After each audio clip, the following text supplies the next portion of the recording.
बहुत सरल स्वभाव बनाना चाहिए, बड़ा सरल स्वभाव, भीतर बाहर एक होना चाहिए। भीतर कुछ और है चल रहा है, बाहर से बहुत, ऐसा देखा गया।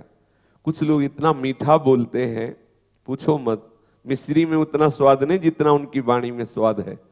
और उस मिठाई में अगर आप फंस गए तो इतनी पैनी छुरी लिए होते हैं कि ऐसा लगता है कि वो बाहर से छुरी मार देते तो अच्छा, अंदर से मारते, वहां मारते ठीक कोमल जगह में, हृदय में, जहां आप बार बार खरकती रहे।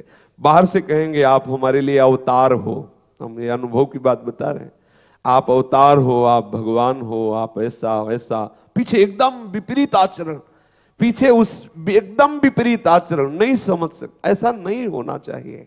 भगवत मार्ग में चलने वाले उपासक को चाहिए सरल स्वभाव न मन कुटिलाई, आर्जवम, सरलता। आपका जीवन सरल होना चाहिए। आपका स्वभाव बदल रहा है भजन से तो आपका भजन परिपक्व हो रहा है, आपका स्वभाव नहीं बदला तो क्या? कारण शरीर पे उसका प्रभाव नहीं पड़ रहा आपके भजन का, कारण शरीर स्वभाव की रचना होती है।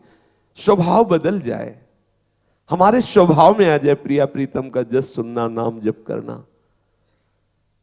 हमारे हृदय में ये बात बैठ जानी चाहिए कि हमारा जो स्वभाव संसारिक है इसका परिवर्तन होना चाहिए। अंदर से हमें कठोर बोलने की बात आ रही, लेकिन हमें यह स्वभाव बदलना होगा। हमें अपनी वाणी बदलनी होगी, अपनी चेष्टा बदलनी होगी, अपना दृष्टिकोण बदलना होगा। स्वभाव नहीं बदला तो क्या साधक, क्या उपासना, क्या भजन? स्वभाव में वही उद्दंडता, वही धूर्तता, वही छल कपट, क्या भजन कर रहे हैं, क्या साधन कर रहे हैं? नहीं। श्रुतौ राधिका कीर्तिरंतः स्वभावे, हमारा स्वभाव बन जाए, अंतर से हम प्यारी जी के लीलाओं का चिंतन, प्यारी जी के गुणों का श्रवणेन्द्रिय से श्रवण, याजु परे मोहि सहज स्वभाव, श्री हरिवंश नाम रस चाओ। हमारे नाम जपने का स्वभाव, लीला गायन का स्वभाव, गुनगुनाते रहने का स्वभाव, हमें बाहर से क्या तात्पर्य है, ये कभी ऐसा नहीं होना चाहिए। ये पक्का समझ लीजिए।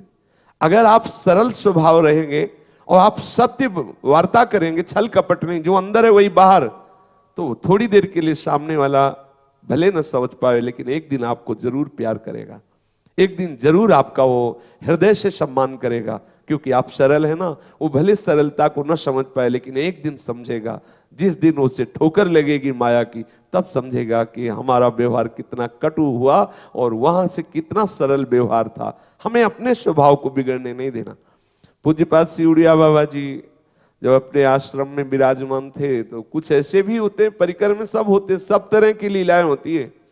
जैसे बगीचे में सब तरह के पुष्प होते हैं, ऐसे महापुरुषों के पास भी परिकर ऐसे होते।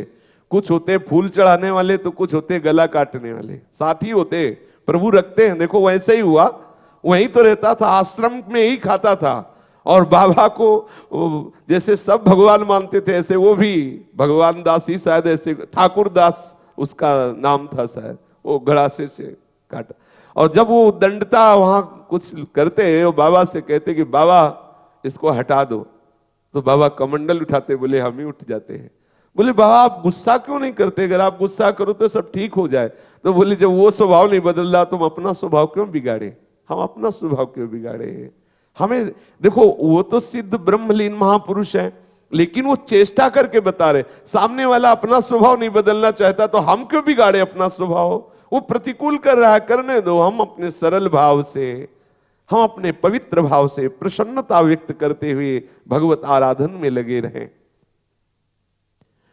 दूसरे लोग मुझे अच्छा समझें, इसलिए मेरा व्यवहार कपटपूर्ण नहीं होना चाहिए। हम अंदर से जैसे वैसे ही बाहर रहें, सुधर जाएंगे, प्रभु प्रसन्न हो जाएंगे। प्रभु को कपट अच्छा नहीं लगता, मोहि कपट छल छिद्र न भावा। इसलिए आप सरल बनिए, आपका स्वभाव सरल हो, आपकी वार्ता सरल हो। आप अंदर बाहर से दो बातें ना कीजिए, अंदर से कुछ और बाहर से कुछ और, ऐसा ठीक नहीं है। क्योंकि अंतर्यामी प्रभु आपके हृदय में बैठे हैं और उन्हीं से मिलना है, और उनको ये पसंद है नहीं, तो आप ऐसा आचरण क्यों करते हैं? अंदर बाहर एक रहिए। आपकी कथनी और करनी एक होनी चाहिए। आपके अंतः में जो संकल्प बन रहा है वही वाणी में आना चाहिए, जो वाणी में बोल रहे हो वही आपके हृदय में होना चाहिए। इसे आर्जवम कहते हैं। साधक को सरलता अपनानी चाहिए। जो ऐसे सद्गुणों से युक्त होता है भगवान उससे बहुत प्यार करते हैं, प्रभु उसके अधीन हो जाते हैं। इसीलिए प्रभु ने कहा हम भक्त पराधीन हो।